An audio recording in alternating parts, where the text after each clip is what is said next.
Hello and welcome to a Smurp video, and today we are looking at Transformers Beast Wars. I'm not going to lie to you, that bit still bugs me, but as far as I'm concerned, this is Beast Wars Transformers 3. Now I'm not sure if they have to do that, and I've not touched on this before because of some sort of copyright or something, but anyway, it's called Transformers Beast Wars. I'm still going to call it Beast Wars Transformers no matter what. Anyway, we have this lovely reminiscence of Tarantulas, and I love the little scared rat trap there. I think that's pretty awesome. And this is written by Eric Burnham, and art is done by Josh Burcham, and Jake M. Wood is on the letters, and it's got some editors and stuff. And then it has a previously on Beast Wars, even though that's X-Men, and I say that every time because I'm a Muppet. And on this side you have all the characters, and then the story begins. So the story begins with Nynx. I think that's how you say it. Nynx is being tortured by Megatron, and Megatron wants her to spill her guts, and Tarantulas is the correct devious spider to do it. And she, in horror, Tarantulas, he's a butcher. It's one of the reasons why he keeps him around. Now, Tarantulas over here is saying, no, I'm an artist, and either way there will be pain, lots of pain, and you're going to have to get used to it.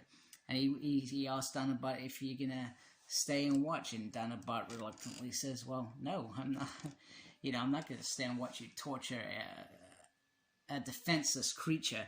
And you can almost hear it, where is the honor in that?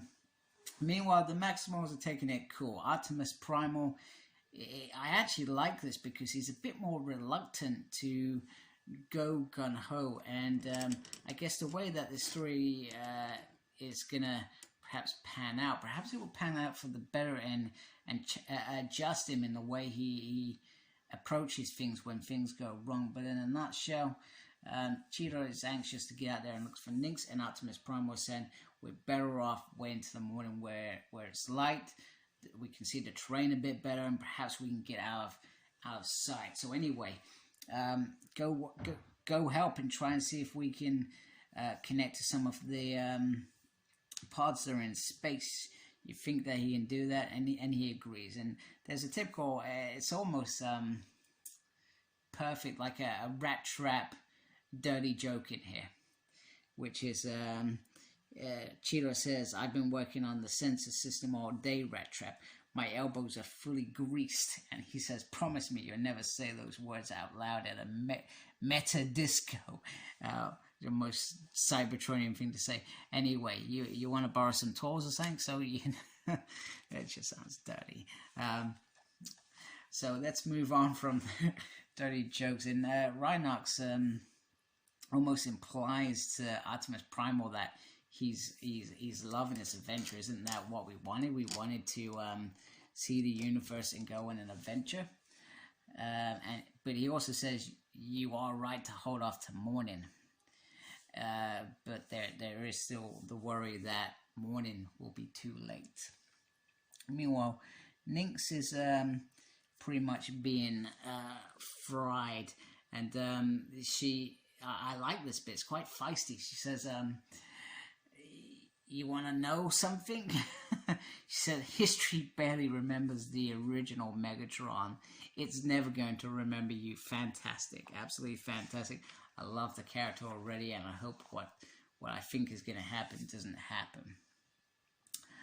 Anyway, that clearly wounds Megatron's pride, and in his arrogance, he tells Tarantulas to pump it up, and Dinobot coming in. Don't do this, because this is a security concern, because if the prisoner can't tell us anything, if she's dead, and he loses his crap in subordinate nation, which is not uncommon with Megatron, for him to lose his crap when he doesn't get what he wants.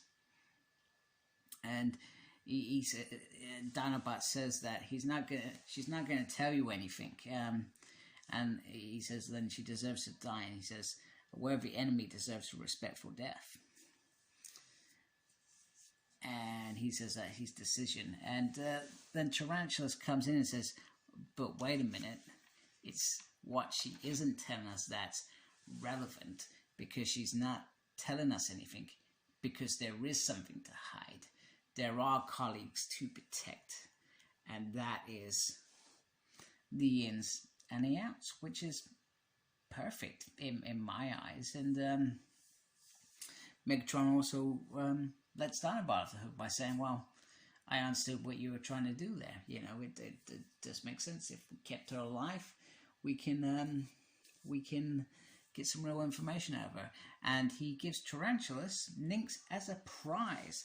Now, out in the field, and I'm sorry my light is not helping here. Let me just try and move that a little bit there, so that you still can actually see the pages. He's created this probe that is keeping her in her robot mode, and essentially in that mode she is going to be poisoned. I like this word. She's going to be poisoned by the Energon, because we know that's why they took Beast Wars, so that they could absorb it and send it off without harming them. But in this mode, and he's done it because she's going to cook gradually, and then he's going to eat her. Freaking wicked, freaking crazy. I love it. Tarantulas is more sinister than ever. So we've got her on the run, and they're all taking pot shots to keep her aligned and in the right areas. And Dinobot says, I will take my shot. And perfect Dinobot, he blasts the probe. She can transform. She escapes, and instead of the route in a show where he turned on him because he thought they were on the wrong planet, he does it to save a Maximal, which I feel is even better than you've taken us to the wrong planet, you've messed up, you let us down, Megatron, I'm not interested in your bull crap. So it's fantastic. So he ends up taking on the Preds, which he's done. He does in the future, and loses eventually, because it's such a. I think the fighters that he's fighting in the future, Rampage, they're a little bit more dangerous than in Inferno as well. You know, dangerous weapons, etc. But these guys, you know, you could easily see him taking out Wasp and tricking Pterosaur quite easily. However, he is interested in, and it's probably one of the first times that he probably fights with him, is what's he called? Scored or whatever. Scold. And he actually, I think he actually respects him. He's actually more of a dangerous little bot, stronger little bot. And then Megatron basically calls him sissy, saying, you knew what my plans were going to be, you knew we would use guerrilla tactics, and you were going to be part with them, and you joined this team, and that's because you know that we're the strongest, and it was my error to bring you in. And he says if strength was all that was required, then Scold would be in charge. And as for brilliance, your plans were half-hearted, and you've just lost your Maximal hostage, etc. And then a brilliant thing, he throws Scold into him, and he tells the computer to initiate Darkseid security defense protocol, because he knows those security protocols. He manages them, and the ship pretty much closes off, leaving Dinobot, rather than getting blasted by Scorponok, to escape. And it impresses Megatron, which I think always Megatron was impressed by Dinobot. There was no doubt about that. And I actually think he enjoyed him being on the other side rather than his side. Because I think on his side, Dinobot would have been more of a pain than some of his other lieutenants, so to speak. So I think it's great that this has happened. But once they get out of there, he swears that Dinobot is gonna pay. So I am very excited. I loved how this issue turned out. There's a Maximal mailbag at the back, which is great. Some great covers there. I like this cover. This is a really nice cover. But I'm not going to be sucked into buying variants. This is the only cover that I want. 25 years as well. Is I wanted this variant here, and this is the covers that I'm just going to collect. So I've got 4 pre-ordered. I got 5 pre-ordered. So I'm looking forward to these. So a great issue, and I'm enjoying Burnham's writing.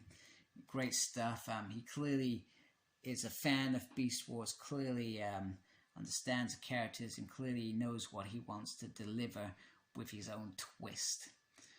Twist being the couple of characters that are thrown into it. Nynx has certainly had a lot of exposure, which is great. I think it's good actually that way. So, because we know these characters, we know them inside and out. That's why I love Beast Machines, but I don't love to think of it as a continuation of Beast Wars. I try to watch it as a stand-alone series, but because the characters are still there, but they're saying not quite right in terms of how they portray themselves. So I like the differences on this as well, and how he's fleshing out the characters just a little bit more. Even just like the little subtle things like Rhinox and Optimus Primal, you know, him saying that Primal, you know, this is the adventure of a lifetime. This is what you wanted. You know, it's great. Go have a good time. But there's also, I feel like he hasn't grasped that actually I've got a threat to handle as well, and that's going to change him into becoming probably one of the greatest Transformer leaders I've ever watched. Even more courageous than Optimus Prime, definitely, because he wasn't a natural leader in a war. And you could say the same about Optimus Prime when he was Orion, but once he changed, he was certainly different. So great issue. Thank you for watching. Subscribe to my channel and embrace the geekiness. Please like, comment, and subscribe to my channel. Follow me on Instagram, CyclopsSmurd. I'm on Twitter @SmurdP. No idea what I'm doing there. I'm also got a page on Facebook, SmurdP. And embrace the geekiness. Thank you for watching. Take care. Goodbye.